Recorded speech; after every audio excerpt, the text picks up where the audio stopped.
Steve, thanks very much. Earlier we talked about the chance of a government shutdown in the abstract. Now we want to get down to specifics, because hundreds of thousands of federal workers, our friends and neighbors, are wondering if Congress can pass a fourth temporary spending bill, never minding an actual budget. Yeah.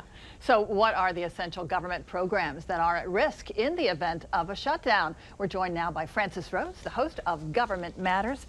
Francis, always good to talk to you, and you certainly have your finger on the pulse of what is going on. What is your best guess? Is the government going to grind to a halt tomorrow night? Well, Dave and I talked about this in the newsroom yesterday, and yesterday I was thinking about a 75-25 probability that there would not be a shutdown, that a solution would happen because of something that was inserted in the bill at the last minute, and that's protection for the children's health insurance program, something that the Republican leadership in the House put in the bill to make sure that there were some Democrats that would go, I can't vote against that, so I'll vote for the whole thing. President Trump this morning said that he thinks that it's a bad idea that that's included in this bill and that that should be done separately. So that has the potential now to foul up the works more than maybe we thought before that comment was made. I'm going to go now to maybe a 65% probability that there's some kind of deal between now and midnight tomorrow, but there are all kinds of permutations and possibilities that exist between an actual bill done by midnight tomorrow and what happens to people Monday morning when they're supposed to go back to work. This is exactly what Mitch McConnell was talking about yesterday outside in what they call the Ohio clock, that area just outside the majority leader's office. He said, just as soon as we can figure out what the president is in favor of, we'll put it in the bill. Because clearly nobody seems to know. That's exactly the issue that they're up against right now. It's not just a matter of what the House and Senate can agree on. The President of the United States has to sign whatever they agree on into law. Now, historically, i.e. before President Trump, that was a known quantity.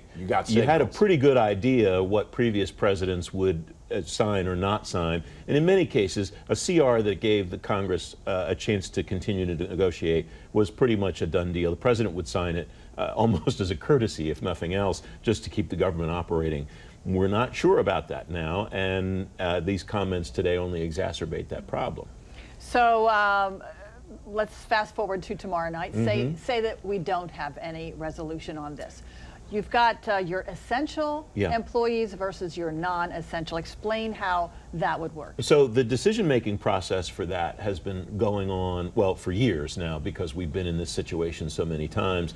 Bob Hale, the former chief financial officer at the Pentagon, told me this week that when they were up against a government shutdown in 2013, that one actually happened. But they started a month or 6 weeks ahead of time determining which civilians at the Pentagon would stay on and which would not.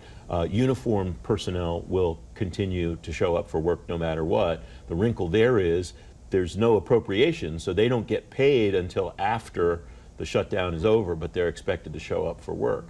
But that's how they'll go about this determination process, or they've gone about it over the last several weeks, is deciding who protects the country, who protects the citizens, and so on. And folks who don't deal with those types of very urgent mission deliveries are the kinds of folks that wouldn't theoretically have to report on Monday. And I do want to make that Congress will get a paycheck during a possible shutdown. Well, I want to point out too that this isn't done that there will be one. We have the shutdown clock and all of that, but it's not a lock. There's still a very good possibility that folks come to their senses. I'm a little biased in favor of keeping things operating. I understand. But there's a good possibility that this does work out. You told me about something, too, that I think will come as a surprise. There really are sort of two kinds of shutdowns here. There's the pull the plug thing that most of us consider, but there's also something called a soft shutdown. How does that work? That's the term that I keep hearing about on Capitol Hill, and it's happened in the past where, and it fits this scenario. The budget expires on midnight of a Friday. That's what we have here. Congress doesn't actually get to the actual legislation by midnight Friday and signed by the president by midnight Friday. But Saturday and Sunday are not big work days for the federal government. Work has to continue. The government technically is shut down Saturday and Sunday, but Congress stays in, passes legislation that the president signs by Sunday night. So Monday morning, everybody has to go to work. And although I don't mean to minimize the effect of the shutdown on the people that would affect, But by and large, most people don't see much difference because the government operations continue first thing Monday morning in that scenario.